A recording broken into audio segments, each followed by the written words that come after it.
The one story everybody's been talking about for the last 3 days. Florida, U.S. Senate, I swear this must be the crack state because it is always a crazy political season. So was anybody asking him to drop out? Did he talk about dropping out? Now Bill Clinton has come out with a statement early on Friday saying, I did not ask him. I was told point blank by a senior Democratic official, absolutely, that he had two different times Meek decided that he was going to drop out of the race. What do you make of this drama? This reminds me a little bit of when I think Bill Clinton tried to debate the meaning of "is" during the impeachment. I think it's a little bit of what we have going on here. He may not have actually said the words, my brother, I need you to drop out. But I think we all know that the message was conveyed. Here's the unfortunate truth. With Kendrick Meek in the race, obviously a Democrat cannot win. But if, in fact, he stays in the race, he spoils the race for the Democratic governor, who was a Republican, now independent, Charlie Crist. If, in fact, Kendrick Meek does not get out of the race, which, in fact, he's not, Marco Rubio will win this seat. And that's the reason why. I'm confused.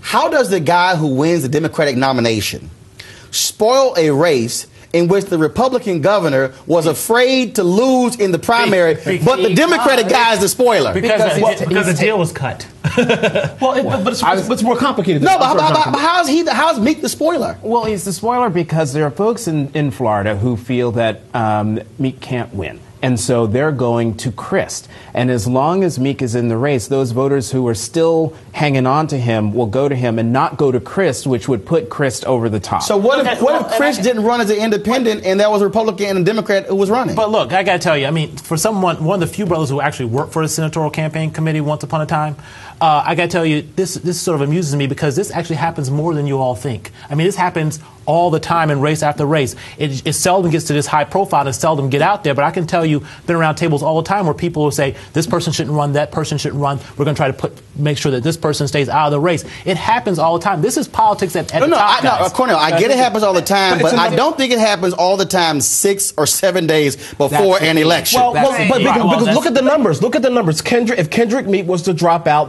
his supporters mathematically will go towards Crist. Kelly, I understand what Robert is saying, but I'm still trying to get back to the most basic point, and that is you typically have a Republican and Democratic running. It is very interesting how Democrats are sitting here in a state where Obama won in 2008, where they had a huge increase in numbers, and they're saying to the Democratic nominee who has voted for the president's agenda 100% of the time, let's go with the guy who's actually Republican, who was flipped to the independent, who might caucus with us, but then again, he might flip back and caucus with somebody else. So how do you say you will win a seat that's not even with a Democrat? You know why, Roland, and it's the reason that we're all not really saying out loud, which is that because there's a belief system here that while some of Kendrick Meek's minority voters might go for Crist, there are a lot of white voters who might not go for Kendrick Meek. What does it say that if the race is reconfigured? Meek is the and only no one wants to say that out loud. Robert, what does it say also? But there's certainly part of it, right, of that calculation. Meek is considered by Democrats to be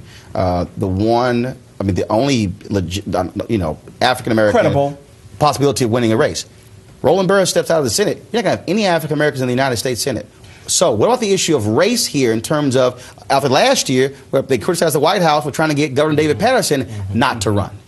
I think the problem here for Kendrick Meek is even before all of this blew up, even before Charlie Crist switched from Republican to independent, he was viewed as a relatively weak candidate. And so he wins the nomination, great, but in the polls were showing in a three-way matchup, Meek was the weakest of the three. And we've been talking, folks have been talking about whether Kendrick Meek should even stay in the race, not just today, but for months now. But Cornel, there are other races where Democrats are down 20, 25 points, 30 points, and no one is saying, you know what, why don't you drop out? Well, this is a different circumstances, and Meek's a good guy, and I feel bad for him being in this tough spot. But real politics says, you know what, if the stakes of this U.S. Senate are up for grabs, and we got a better chance of holding that with Crist, I know it sounds horrible, but this is why people don't like politics, because it's cutthroat. But I got to tell you, you got to go with the candidate you think can win there, regardless of everything else. And also in the context of a very popular governor right now, regardless of whether he's a Republican or independent or Democrat, he's pretty popular in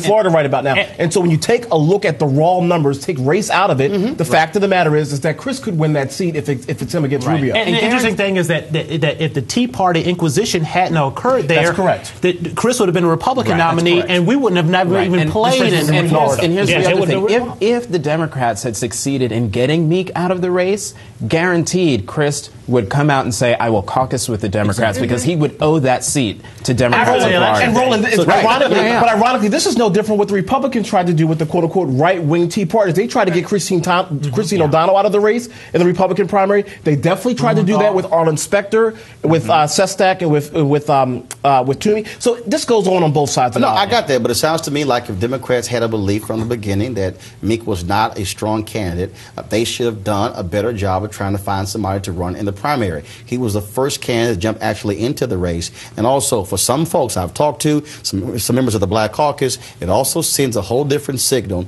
when you talk about the fact that when somebody wants to run for a much larger office, when the party apparatus does not provide the kind of support early on, then later on, then somebody comes across as looking weak.